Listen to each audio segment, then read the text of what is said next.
అందరికీ మరణాత. దేవుని యొక్క మహాకృపను బట్టి మరొకసారి దేవుని గ్రంథంలోని దైవ విషయాలు నేర్చుకోవడానికి వినటానికి దేవుడిచ్చిన అవకాశంకే దేవునికి మహిమ కలుగును గాక. ఆమీన్.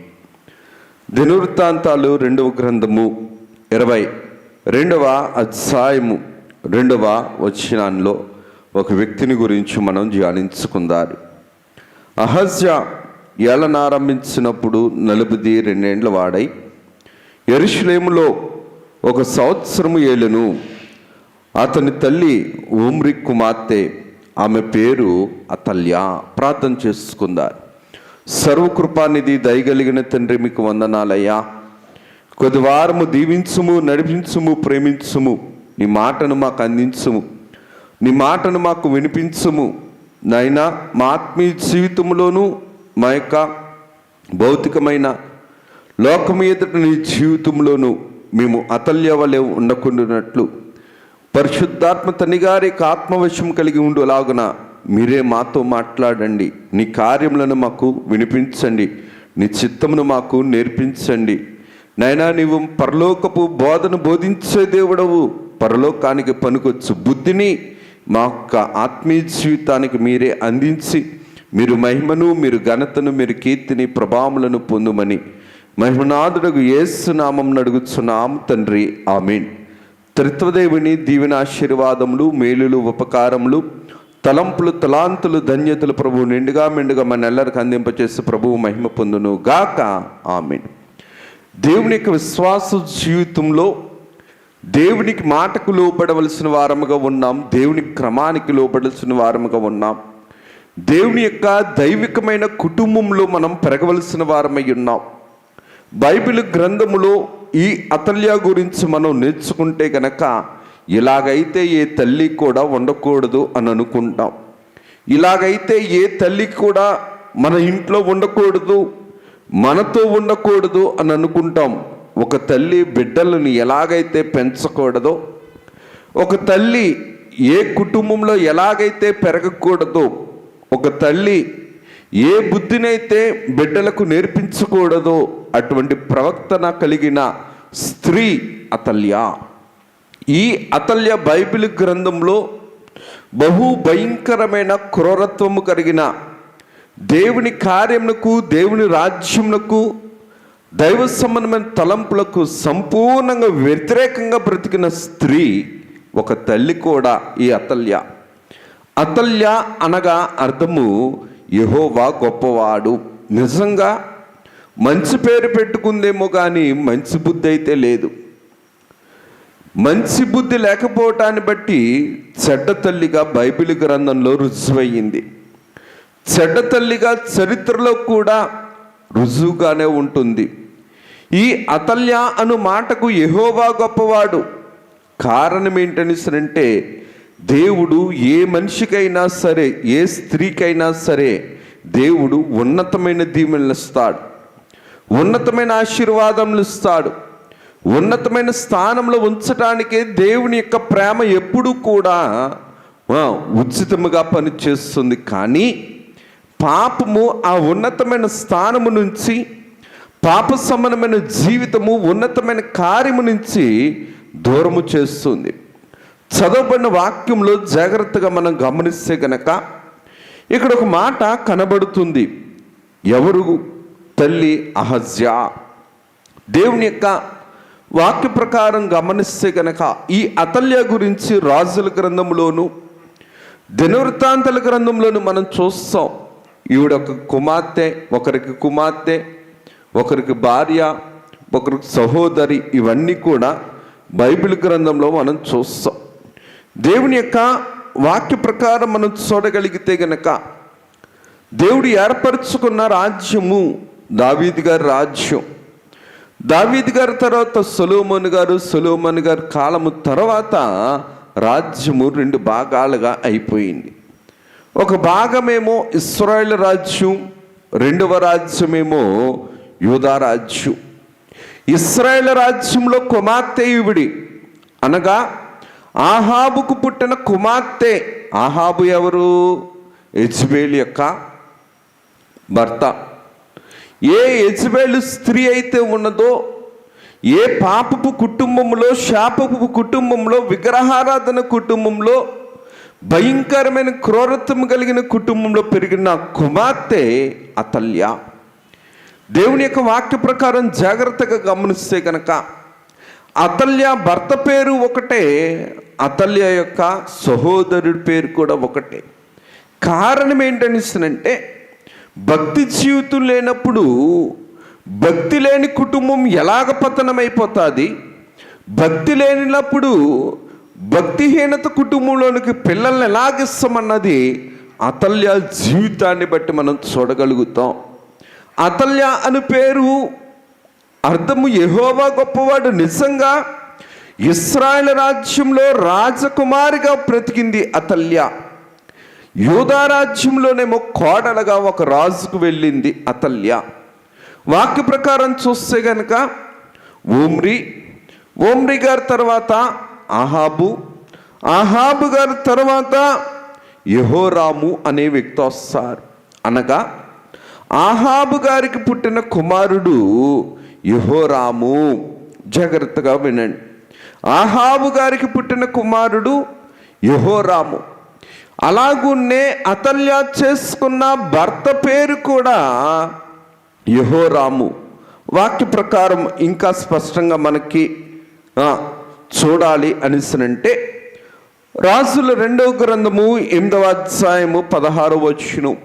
రాజులు 2వ గ్రంథము 8వ అధ్యాయము 16వ వచనాన్ని చూస్తే గనక, ఆహాబు కుమారుడును ఇశ్రాయేలు వారికి రాజునైన యెహోరాము ఏలుబడిలో 5వ సంవత్సరమందు యెహోషాపాతు యూదా రాజయ్యుండగా, యూదా రాజైన యెహోషాపాతు కుమారుడైన యెహోరాము ఏలనారంభించెను. చూడండి, వాక్యంలో చూస్తే కనుక ఆహాబు కుమారుడైన యెహోరాము. ఎక్కడ యెహోరాము? ఇశ్రాయేల్ రాజ్యంలో యెహోరాము. అలాగుననే యూదా రాజ్యంలో కూడా యెహోషాపాతు అను కుమారుని పేరు కూడా యెహోరాము. అనగా అతల్య సహోదరుడి పేరు కూడా యెహోరాము. అతల్య భర్త పేరు కూడా యెహోరాము. ఎందుకు ఈ విషయాన్ని మనం జ్ఞాపకం చేసుకోవాలనిసినంటే, రోజు ముఖానికి రంగు పూసుకొని దేవుని భయం లేకుండా, భక్తి లేకుండా, తన శరీరముతో, తన యొక్క కృత్రిమమైన ఆర్టిఫిషియల్ కలిగిన కళతో మనుషులను వశపరుచుకుంటూ, భౌతికమైన కళతో మనుషులను తన వశంలో చేర్చుకోవడానికి ఇష్టపడే కుటుంబంలో పుట్టిన స్త్రీ ఎవరనిసనంటే అతల్య. దేవుని భయం లేని కుటుంబము, దేవుని భక్తి లేని కుటుంబము, ప్రవక్తలైన వారు వచ్చి చెబుతున్నా సరే వినని, విధేయత లేని కుటుంబము ఈ యొక్క ఆహాబు కుటుంబము. ఆహాబు యొక్క విషయంలో మనం చాలా జాగ్రత్తగా గమనిస్తే గనక, భార్య కంటే భయంకరమైన మూర్ఖత్వము కలిగిన మనుషులను చంపే, కీడు చేసే, అతవారికి పుట్టింటికి కీడు చేసే బుద్ధి కలిగిన స్త్రీ అతల్య. అందుకనే వాక్యంలో జాగ్రత్తగా గమనిస్తే కనుక ఇందాక చదువుకున్న భాగమే దినవృత్తాంతాలు 2వ గ్రంథము 22వ అధ్యాయము 3వ వచనాన్ని చూస్తే గనక, దుర్మార్గంగా ప్రవర్తించుటకు అతని తల్లి అతనికి నేర్పుచూ వచ్చను గనక అతడును ఆహాబు సంతతి వారి మార్గముల యందు నడిచెను. చూడండి, దుర్మార్గముగా ప్రవర్తించుటకు అతని తల్లి అతనికి నేర్పించుచూ వచ్చెను. ఎవరికి నేర్పించింది? ఆహాజుకు నేర్పించింది. ఆహాజు ఎవరు? యెహోరాముకి అతల్యాకి పుట్టిన కుమారుడే అహజ్యా. ఈ అహజ్యా విషయములో అహజ్యాకి తల్లిగా ఉంటుంది అతల్య. ఈ తల్లి అహజ్యాకు మంచి నేర్పించవలసింది, నీతి నేర్పించవలసింది, కరుణ కటాక్షములు నేర్పించవలసింది, మేలు నేర్పించవలసింది, ఉపకారమైన పనులు నేర్పించవలసింది క్రూరత్వం నేర్పించింది, మూర్ఖత్వం నేర్పించింది, మానవత్వం లేకుండా నేర్పించింది, మనిషికి విలువకుండా నేర్పించింది, దేవుని భయము భక్తి లేకుండా నేర్పించింది, విగ్రహారాధన నేర్పించింది, భయంకరమైన క్రూరత్వము కలిగిన పరిస్థితుల్లో అహజ్యాను పెంచింది. ఒక తల్లి బిడ్డలకు ఏమి నేర్పించకూడదో, ఎలాగ పెంచకూడదో, ఎలాగ మాట్లాడించకూడదో అలాగ మాట్లాడించిన తల్లి అహల్య. అమ్మా, మనం మంచి విత్తనం వేస్తే మంచి ఫలాలు తింటాం. దేవుడు కూడా రాయించిన మాట అదే, మోసపోకుడి, దేవుడు విక్రింపబడడు. మనం ఏం విత్తుతామో అదే కోస్తాం, దేవుడి వాక్యం చెబుతుంది ఇదే. అహజ్య కూడా కుమారుని విషయంలో కుమారుడికి నేర్పించింది బుద్ధిహీనత కలిగిన పనులను, పనికిమాలిన స్థితిని, ప్రయోజనము లేని స్థితిని, ఫలింపు లేని స్థితిని అహజ్యాకు అతల్య నేర్పించింది. అందుకనే బైబిల్ గ్రంథంలో దేవుడు రాయించిన మాట ఏంటనిసనంటే, దుర్మార్గముగా అనగా దేవుని భయం లేకుండా, దేవుని భక్తి లేకుండా, నిజమైన దేవుడైన యెహోవా వైపు తిరగకుండా, దేవుడిచ్చిన వాక్యమైన ధర్మశాస్త్రమును వినకుండా, విగ్రహారాధన సంబంధమైన, బయలుదేవత సంబంధమైన, లోక సంబంధమైన దేవతా స్తంభాల వైపు, బలిపీఠాల వైపు నడిపిస్తూ భయంకరమైన క్రూరత్వము కలిగిన వానిగా పెంచింది ఈ అహజ్య. అమ్మా, మనం ఒక మొక్కేస్తామంటే దానికి ఒక ఫలం వస్తుంది. అతల్య కూడా అహజ్యకు అలానే పెంచినందుకు భయంకరమైన ప్రతికూలమైన పరిస్థితుల్లోనికి వెళ్ళిపోయాడు. ఇదే అధ్యాయంలో చూస్తే గనక 11వ వచనంలో చూస్తే గనక ఒక మాట మనకి కనబడుతుంది. ఏంటి ఆ మాట అంటే, దేవుని యొక్క వాక్య ప్రకారము మనం గమనించగలిగితే గనక కుమారుని యొక్క మరణాన్ని చూసింది. చూడండి, 10వ వచనంలో చూస్తే గనక కుమారుని మరణం అనేది మనకి కనబడుతుంది. చూడండి, దేవుని యొక్క వాక్య ప్రకారము చూడగలిగితే కనుక 9 నుంచి చూస్తే గనక, అతడు అహజ్యాను వెదికెను, అతడు షిమ్రోనులో దిగి ఉండగా వారు అతన్ని పట్టుకొని యెహూనొద్దకు తీసుకుని పోయిరి. వారు అతన్ని చంపిన తర్వాత ఇతడు యెహోవాను హృదయపూర్వకంగా వెతికిన యెహోషాపాతు కుమారుడే కదా అనుకొని అతన్ని కాగా రాజ్యమేలుటకు అహజ్యా ఇంట వారు ఇక నెవర్ను లేకపోయిరి. అహజ్యా తల్లి అయిన అతల్య తన కుమారుణ్ణి చనిపోయినని విని లేచి యూదావారి సంబంధికులను రాజు వంశకులందరినీ హతము చేసెను. చూడండి, యూదా రాజ్యానికి తల్లిగా కోడలుగా వచ్చింది. అత్తగారు ఇంట చెడు జరిగింది తన కుమారునికి అని చెప్పి తన ప్రవక్తన ద్వారా జరిగింది. కానీ అత్తగారింట్లో తన కుమారుడు తప్ప ఎవరు కూడా ఇంక రాజు అవ్వకూడదని చెప్పి రాజకుమారుల్లో ఉన్నటువంటి పురుషులందరినీ కూడా అతల్య కత్తి తీసుకొని అందరినీ చంపినట్లుగా వాక్యంలో మనం చూడగలుగుతాం. కానీ ఇక్కడ ఒక విషయం మనం గమనించాలి. యూదారాజ్యము మీద దేవుని కనుదృష్టి ఉంది. యూదారాజ్యము గురించి దేవుడే వాగ్దానం ఇచ్చాడు దావీదు గారికి. దేవుని యొక్క వాక్య ప్రకారం మనం గమనించగలిగితే కనుక దేవుడు రాయించిన మాట ఏంటనిస్తానంటే, రాజులు 2వ గ్రంథంలో మనకి మాట కనబడుతుంది.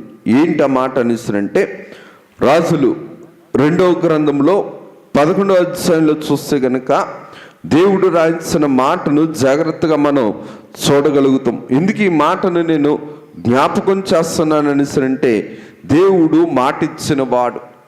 దినవృత్తాంతాలు 2వ గ్రంథం 21వ అధ్యాయం 7వ వచనంలో చూస్తే ప్రభువు రాయించిన మాట, యెహోవా తాను దావీదుతో చేసిన నిబంధన నిమిత్తమును అతనిని అతని కుమారులను నిత్యదీపమిచ్చదనని చేసిన వాగ్దానము నిమిత్తమును దావీదు సంతానము నశింపచేయుటకు మనసు లేకయుండెను. దేవుడు వాగ్దానం ఇచ్చాడు. ఎవరికి ఇచ్చారు? దావీదు గారికి ఇచ్చాడు. దావీదు గారిది ఏ రాజ్యం? యోధా రాజ్యం. యోధా రాజ్యానికి ఎవరు కోడలుగా వచ్చారు? అతల్య కోడలుగా వచ్చింది. యోధా రాజ్యంలో అతల్య తన కుమారుడు చనిపోయాడని చెప్పి యోధా రాజ్యంలో ఇంకెవ్వరు కూడా మగవారు రాజ్యము చేయకూడదని చెప్పి అంతటి కుతంత్రము కలిగిన, కపటము కలిగిన, అసూయ కలిగిన స్వభావముతో ఏ కోడలైనా సరే తన ఇంటిని చక్కబెట్టుకుంటుంది. జ్ఞానవంతురాలు ఇల్లు కట్టుకొని అన్నట్లు ఏ కోడలైనా సరే భర్త ఇంటి మేలు కోరుకుంటుంది. ఏ కోడలైనా సరే రెబ్కా వల్లే భర్త ఇంటిని వృద్ధి చేసుకుంటుంది. కానీ ఆహాబు కుటుంబంలో పెంచిన పెంపకం అత్తగారింటి మీద ద్వేషాన్ని పెంచింది. ఆహాబు ఇంటను పెంచిన పెంపకం అత్తగారి మీద విద్వేషాలను మగవారే లేకుండా హతము చేసే భయంకరమైన పరిస్థితుల్లోనికి దిగజార్చేసింది. కానీ ఈ యోధా రాజ్యము మీద దేవుని కనుదృష్టి ఉంది. ఈ యోధా రాజ్యము మీద దేవుని వాగ్దానం ఉంది. అందుకనే దేవుడు రాయించిన మాటను జాగ్రత్తగా గమనిస్తే కనుక రాజులు 2వ గ్రంథం 11వ అధ్యాయం 2వ వచనంలో చూస్తే దేవుడు వాగ్దానం ఇచ్చిన దావీదు గారికి కూడా, అనగా దేవుడి వాగ్దానం ప్రకారం ఉన్నటువంటి యోధా రాజ్యములో కూడా దేవుడు వాగ్దానాన్ని నెరవేర్చేవాడు. కాబట్టి అతల్య ఎంతటి విరోధమైన పని చేసినప్పటికీ కూడా, వాగ్దానానికి విరోధమైన పని చేసినప్పటికీ కూడా, అంటే వాక్య ప్రకారం ఇంకా చెప్పాలని సరంటే మోషే గారు పుట్టినప్పుడు ఎలాగైతే ఫరో రాజు మగ శిష్యుల్ని చంపమన్నాడో, యేసుక్రీస్తు ప్రభు పుట్టినప్పుడు హేరోదు రాజు మగపిల్లలను ఎలాగైతే చంపమన్నాడో, అతల్య కూడా ఏం చేసిందని సరంటే తన కుమారుడు చనిపోయిన తర్వాత యూదా రాజ్యంలో ఎవరు కూడా ఉండకూడదని చెప్పి కత్తివాత అందరిని చంపడానికి ప్రయత్నం చేసింది. కానీ దేవుడు వాగ్దానాన్ని బట్టి యోవాషు అనే రాజును దేవుడు కాపాడాడు. ఎందుకు ఈ మాటను నేను జ్ఞాపకం చేస్తానంటే, ఎంతటి ప్రతికూలమైన బుద్ధి కలిగింది, ఎంతటి శాపకరమైన బుద్ధి కలిగింది అతల్య. దేవుని యొక్క వాక్య ప్రకారం కూడా మనం చూడగలిగితే కనుక దినవృత్తాంతాలు 2వ గ్రంథము 21వ అధ్యాయము 18-19 వచనాలు చూస్తే ఇక్కడ కూడా మనకి ఆమె యొక్క భర్త యొక్క మరణం మనకి కనబడుతుంది. అనగా అతల్య యొక్క భర్త ఎలాగ చనిపోయాడు అనేది మనకి 21వ అధ్యాయం 18వ వచనం 19వ వచనంలో మనకు కనబడుతుంది. ఇదంతా అయిన తర్వాత యెహోవా కుదరచాలని వ్యాధి చేత ఉదరమును మొత్తినందున 2 సంవత్సరములు వ్యాధి బలపడుచు వచ్చి ఆ వ్యాధి చేత అతని పేగులు పడిపోయి బహువేదన నొందుచు అతడు మరణమాయెను. చూడండి, ఒక దిక్కునేమో కుమారుని యొక్క మరణాన్ని చూసింది, ఒక దరి నుంచేమో భర్త మరణాన్ని చూసింది. కుమారుని మరణమేమో భయంకరమైన ప్రతికూలమైన పరిస్థితుల్లోనికి వెళ్ళి యుద్ధంలో చనిపోవడం అనేది చూసింది. భర్త పరిస్థితి చూస్తే గనక ఉదరంలో 2 సంవత్సరాలు బాధపడుతూ పేగులన్నీ కూడా కులిపోతూ భయంకరమైన శ్రమ అనుభవిస్తూ చనిపోయాడు యెహోరాము. ఎందుకు ఈ మాట నేను జ్ఞాపకం చేస్తున్నా అంటే, కుమారుని చావు చూసింది, భర్త చావును చూసింది. దినవృత్తాంతాలు 2వ గ్రంథము 22వ అధ్యాయము 5 వచనాలు చూస్తే గనక 5వ వచనం చివరి భాగంలో చూస్తే సిరియానుల చేత యెహోరామునకు గాయములు తగిలెను. సిరియా రాజైన హజాయేలు తాను రామాలో చేసిన యుద్ధమునందు తగిన గాయములను బాగు చేసి కొంటకై అతడు ఇశ్రాయేలుకు మరలా వచ్చెను. ఆహాబు కుమారుడైన యెహోరాము రోగి అయినందున విని యూదారాజైన యెహోరాము కుమారుడు అహజ్యాను అతను దర్శించుటకై ఇశ్రాయేలుకు పోయెను. యెహోరామునందుకు అతడు వచ్చుట చేత దేవుని వల్ల అతనికి నాశనము కలిగెను. ఎట్లనగా అతడు వచ్చినప్పుడు ఆహాబు సంతతి నిర్మూలన చేటుకై యెహోవా అభిషేకించిన నింషి కుమారుడైన యెహూ మీదకి అతడును యెహోరాముతో పోగా ఆహాబు సంతతి మీద తీర్పు తీర్చుటకై వచ్చినప్పుడు అతడు యూదావారి అధిపతులను అహజ్య పరిచారకులుగానున్న అహజ్య సహోదరుల కుమారులు చూసి వారిని హతము చేసెను. చూడండి, సహోదరుని మరణాన్ని చూసింది, భర్త మరణాన్ని చూసింది, కుమారుని మరణాన్ని కూడా చూసింది.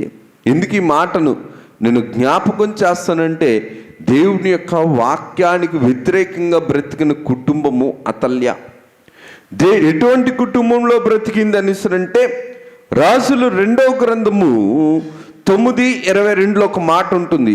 యెహోరాము యోహాను చూచి యెహో సమాధానమని అడుగా, నీ తల్లి అయిన యెజబెలు జారత్వమును చెల్లంగితనమును ఇంత ఎఫ్రమతమయ్యుండగా సమాధానం ఎక్కడి నుండి వచ్చును? ఎక్కడ ఎటువంటి కుటుంబంలో పెరిగిందని అంటే, యెజబెలు స్త్రీ ఏ విధముగా అయితే పెరిగిందో, విగ్రహారాధన సంబంధమైన జారత్వము కలిగిన చెల్లంగితనము కలిగిన ప్రతి భయంకరమైన విగ్రహారాధన కలిగిన కుటుంబంలో పెరిగింది. అందుకనే అతల్య భర్త మరణాన్ని చూసింది. భయంకరమైన ఉదర వ్యాధి వచ్చి పేగులు కుళ్ళిపోయే పరిస్థితి వచ్చి 2 సంవత్సరాలు మంచం మీద ఉండుతున్నప్పుడైనా సరే తన బుద్ధి మారలేదు. కుమారుడు చనిపోయినప్పుడు కూడా బుద్ధి మారలేదు. సహోదరుడు చనిపోయినప్పుడు కూడా బుద్ధి మారలేదు. యుద్ధములో బాణము గుచ్చుకొని చనిపోయినా సరే వీరి నైజము మారలేదు అతల్యాది. ఇంకా శ్రమ వచ్చే కొలది దేవుడికి వ్యతిరేకంగానే బ్రతికింది. అందుకనే సామెతల గ్రంథంలో మన వాక్యాన్ని చదువుకుంటాం. బుద్ధిహీనత కలిగిన కుమారుడు తండ్రి శిక్షను తృణీకరించును. పాపమును దేవుడు ప్రోత్సహించేవాడు కాదు. పాపముతో బ్రతుకు, పాపముతో జీవించని చెప్పేవాడు అతిక్రమంగాను అవిధేయతంగాను అక్రమాలు చేస్తూ బ్రతుకు, వర్షావాయువు లేకుండా బ్రతుకని చెప్పేవాడు దేవుడు కాదు కదా. అతల్య కూడా తన శరీరాన్ని ఆధారం చేసుకుని యెహోవా ధర్మశాస్త్రమును వ్యర్థపరిచే బ్రతికింది కాబట్టే కుటుంబంలో పురుషుడు లేకుండా అయిపోయాడు. అతల్య జీవితంలో పేరు గొప్పది కానీ బ్రతుకు పాతాళము వంటిది.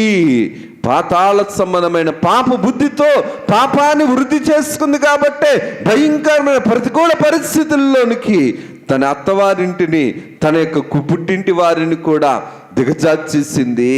ఎందుకు ఈ మాటను నేను జ్ఞాపకం చేస్తాను అంటే, రాజులు 2వ గ్రంథం 11:3 ఒక మాట ఉంటుంది. అతల్య దేశం ఏలుచుండగా ఇతడు 6 సంవత్సరములు యెహోవా మందిరం నందు దావీదుతో కూడా దాయబడెను.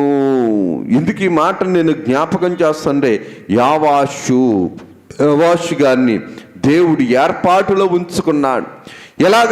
ఎలాగైతే మోషే గారిని దేవుడు తనకి ఇష్ట ప్రకారము మోషే గారిని ఎలాగైతే భద్రపరిచాడో, యేసుక్రీస్తు ప్రభువుని పరలోకములన్న దేవుడు ఎలాగైతే అద్వితీయ కుమారుణ్ణి అద్వితీయ తండ్రి ఎలాగైతే భద్రపరిచారో, దేవుడు దావీదు గారికి ఇచ్చిన మాటను బట్టి కూడా యావాషు గారిని భద్రపరిచాడు. ఎందుకు ఈ మాట నేను జ్ఞాపకం చేస్తానంటే, పాపము పరిపక్వమై అతల్య కుటుంబంలో ఒకరి తర్వాత ఒకరు పతనమవుతున్నా సరే తన పాపపు బుద్ధిని గమనించుకోలేకపోయింది. తన శాపపు బ్రతుకును గమనించుకోలేకపోయింది. రాజు కుటుంబంలో పుట్టింది, రాణిగానే ఉండాలని అనుకుంది. అందుకనే 6 సంవత్సరములు వేలుబడి చేసినా సరే అతల్య మరణము ప్రతి భయంకరమైన పరిస్థితుల్లోనికి దిగజార్చేసింది. రాజులు 2వ గ్రంథము 11వ అధ్యాయంలో చూడగలిగితే గనక దేవుడు రాయించిన మాటను మనం చూడగలము. అతల్యాను పట్టుకొని అందరూ కూడా రాజు మందిరం దగ్గరికి తీసుకుని వచ్చినప్పుడు అతల్య మరణము ఇక్కడ మనకి కనబడుతుంది. రాజులు 2వ గ్రంథము 11వ అధ్యాయము 15-16 వచనాలు చూస్తే గనక, యాజకుడైన యెహోయాదా సైన్యంలోని శతాధిపతులకు యెహోవా మందిరం నందు ఆమెను చంపకూడదు, పంక్తులుగా బయటకు ఆమెను వెళ్ళగొట్టుడి, ఆమె పక్షమున వారిని ఖడ్గము చేత చంపుడని ఆజ్ఞ ఇచ్చెను. ఎంతమందిని పుట్టబెట్టుకుందో. అటు తండ్రి మరణాన్ని చూసింది, తల్లి మరణాన్ని చూసింది, సహోదరుని మరణాన్ని చూసింది, భర్త మరణాన్ని చూసింది, కొడుకు మరణాన్ని చూసింది, తనతో ఉన్న వారి మరణాన్ని కూడా చూస్తుంది. ఎంతటి శాపగ్రస్తమైన బ్రతుకు అతల్యాది. అతల్య బ్రతుకులో దేవుడు లేడు కాబట్టే, నిత్య జీవం ఇచ్చే జీవాధిపతి కలిగిన దేవుడు లేడు కాబట్టే పాపాన్ని ఆశ్రయం చేసుకుంది. మరణానికి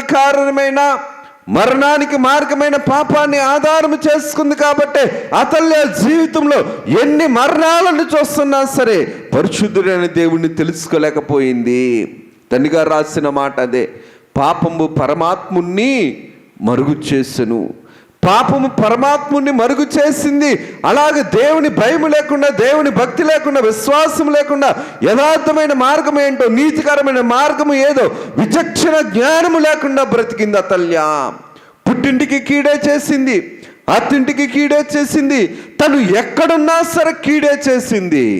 ఏ పురుషుణ్ణి కూడా బ్రతికించుకునే దీవెనకరమైన ఆలోచన లేదు. యెజ్బేలు ఏ విధముగా అయితే ముఖానికి రంగు రాసుకొని అలంకరించుకొని ఒక శాపగ్రస్తమైన జీవితంలో శాపగ్రస్తమైన చావు చచ్చిందో, అతల్య కూడా దేవుడు రాయించిన మాట ఏంటంటే, రాజమందిరంలోనికి గుర్రంలో వచ్చు మార్గమున ఆమెకు దారి ఇచ్చిడి. పశువులు వచ్చే మార్గాన ఒక పశువులాగా మార్చబడింది. చివరి దశలో ఒక ప్రతికూలమైన పశువులు, జంతువులు నడిచే దారిగలో ఒక రాజుగా, రాణిగా ఉన్న ఈ స్త్రీ, రాణిగా పెరిగింది స్త్రీ, రాణిగా ఉండాలని అనుకుంది, నిజంగా రాజరికం చేయాలని అనుకుంది. కానీ ముగింపు ఎంత భయంకరంగా ఉందంటే, ఒక పశువు లెక్క జంతువులు నడిచే దారిలో ఆమెను తీసుకొని వచ్చి అక్కడ ఆమెను పట్టుకొని చంపిరి. అమ్మా, మనం మాంసం తింటాం, వేట మాంసం తింటాం, కోడిని వంటగదిలో కోసుకుంటామా, మేకను వంటగదిలో కోస్తామా, కొయ్యం కదా ఎక్కడో చివరకు తీసుకుని వెళ్ళి కోస్తాం. వ్యర్థమైన స్థలము, చెత్త కలిగిన స్థలము, పనికి మాలిన స్థలం దగ్గరికి తీసుకుని వెళ్ళి కోస్తాం.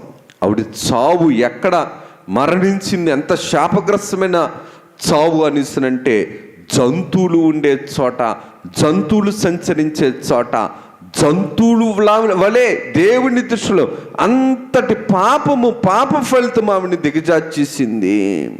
అతల్య జీవితంలో జాగ్రత్తగా మనం గమనిస్తే గనక ఇంతటి ప్రతికూలమైన పరిస్థితులు ఎందుకు వచ్చాయనిసరంటే, తన కుటుంబంలో నేర్చుకునే పద్ధతులు అత్తగారింట్లో కూడా నేర్పించాలనుకుంది.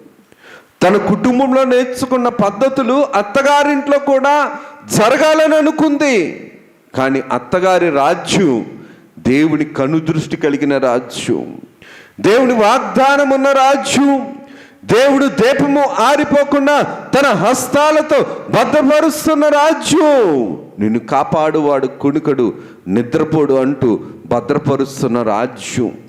అటువంటి రాజ్యానికి వచ్చి ఆ రాజ్యంలో కూడా చంపేయాలి, చీకటి చేసేయాలని అనుకుంది. చీకటి కలిగిన అతల్య, చీకటి ఆత్మ కలిగిన అతల్య. కారణం ఏంటంటే, దేవుని వెలుగును చూడలేకపోయింది. దేవుని భయభక్తులు లేదు కాబట్టే ఇది దేవుడు ఏర్పరచుకున్న రాజ్యము, యూదా రాజ్యము, దేవుడు వాగ్దానం ఇచ్చిన రాజ్యం యూదా రాజ్యం అని గ్రహించుకోలేకపోయింది. ఎలాగైతే నాబోతు విషయంలో యెజ్బేలు స్త్రీ ఎలాగైతే రాళ్లతో కొట్టి చంపించడానికి తీర్మానం చేసుకుందో, తనకు అడ్డొస్తే ప్రతి ఒక్కరిని చంపడానికి ప్రయత్నం చేసింది. చిన్న కుమారులని లేదు, పెద్దవారని లేదు, అత్తవారని లేరు, పుట్టింటి వారని లేదు, అందరినీ కూడా హతము చేసుకుంటూ వచ్చింది. కారణం ఏంటనిసనంటే, తన బుద్ధి రక్తాన్ని కోరుకుంది. రక్తదాహము కలిగిన స్థితి, అంతటి క్రూరత్వము, మూర్ఖత్వము కలిగిన పగ, ప్రతీకారము కలిగిన కోడలు అతల్య. కారణం ఏంటనిసనంటే, ఆహాబు కుటుంబం ఎప్పుడు కూడా రక్తాన్ని పీల్చుకుంటూ పెరిగింది. ఒక క్రూరమైన జంతువు లేగదోడలను, జింకలను చంపుకొని ఎలాగైతే బ్రతుకుతుందో, క్రూరత్వము, మూర్ఖత్వము, కక్ష, కఠినమైన హృదయం కలిగి అతల్య కూడా క్రూరత్వముతో, మూర్ఖత్వముతో, కక్షతో, ద్వేషముతో, పగతో, అసూయతో, ద్వేషముతో అత్తగారింట మగవారు ఉండకూడదు, నా ఇంట్లో లేరు. కొంతమంది స్త్రీలు ఉంటారు, నాకు చిక్కంది ఎవరికి చిక్కకూడదు, నాకు దక్కంది ఎవరికి దక్కకూడదు, నాకుండంది ఎవరికి ఉండకూడదు. ఒక వాక్యాన్ని గుర్తుపెట్టుకోవాలి. అతల్య విషయంలో ప్రసంగి గ్రంథంలో ప్రభువు రాయించిన మాటే,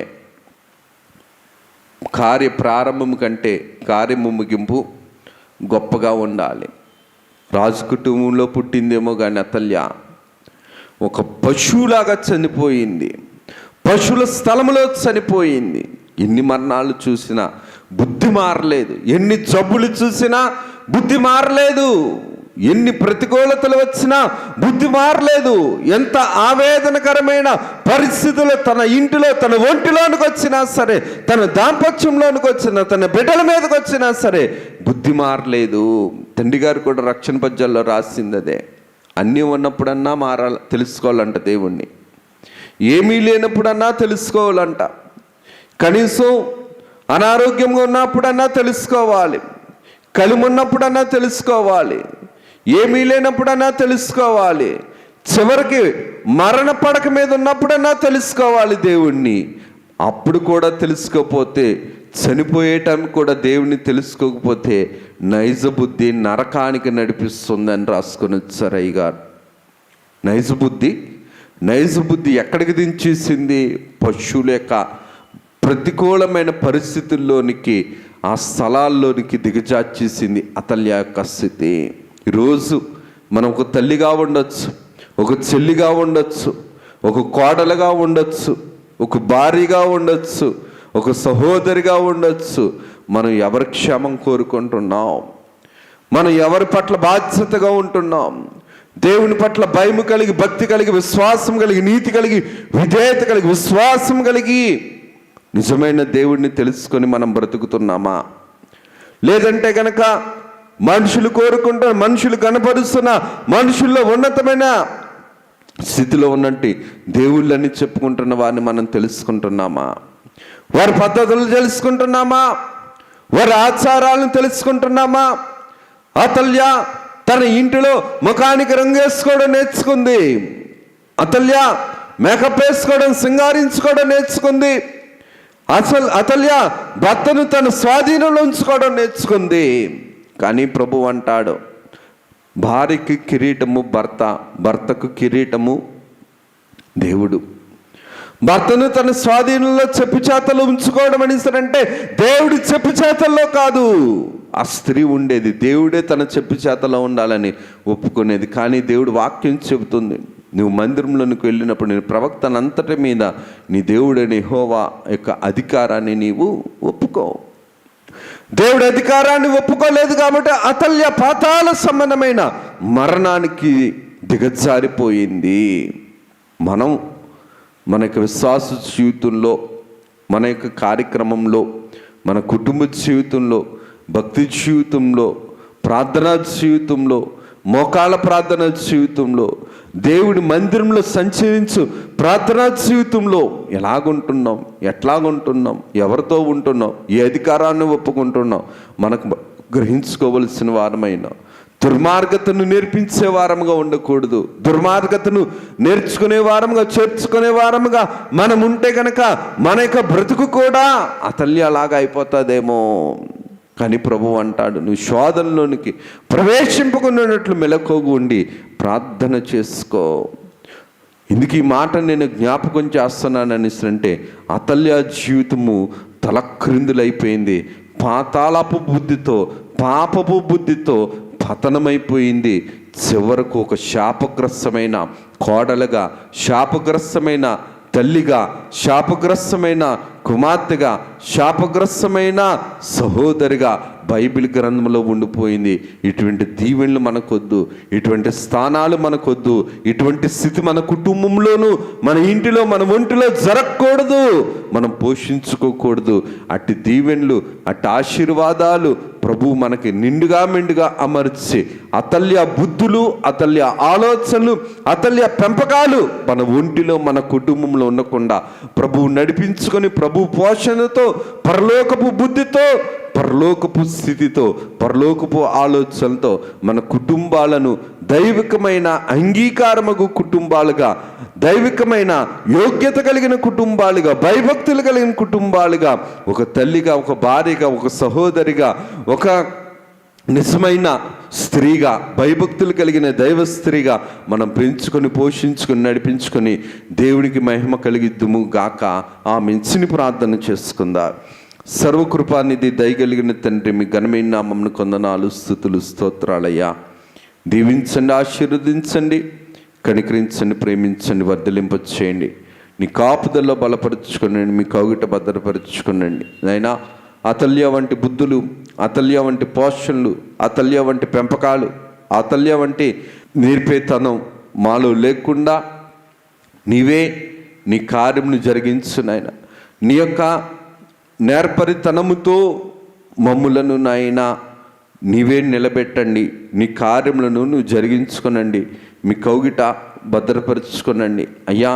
అతల్య వంటి ముగింపు మాకు, మా కుటుంబంలోని స్త్రీలకు, అతల్య వంటి భ్రష్టత్వం కలిగిన బుద్ధులు మా జీవితంలో, మా ఇంటిలో, మా ఒంటిలో, మా పంటిలో నెరవేరకుండా, ఫలింపులోనికి రాకుండా నీ కార్యములతో మమ్మల్ని నడిపించుకొని నాయనా, నీ పరలోకపు బుద్ధిని, నీ దైవశక్తిని, పరలోక సంబంధమైన పనుకొచ్చు పరలోకపు జ్ఞానమును మాకు అందించి మీరే నడిపించుకొని మీరు మహిమను పొందుమని యేసు నామమున అడుగుచున్నాము తండ్రి, ఆమేన్.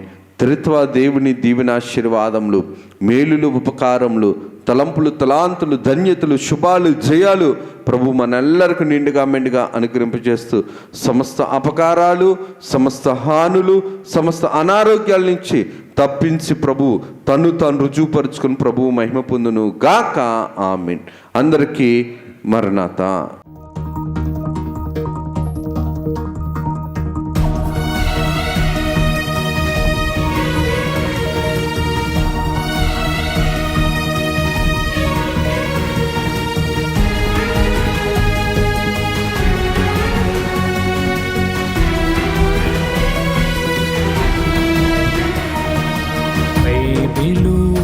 ప్రకటన, అయలు పరచిన ప్రకటన, యేసయ్య ప్రకటన, దాసయ్య ప్రకటన, పరలోక ప్రకటన, పరిశుద్ధ ప్రకటన, యేసయ్య ప్రకటన, దాసయ్య ప్రకటన, పరలోక ప్రకటన, పరిశుద్ధ ప్రకటన.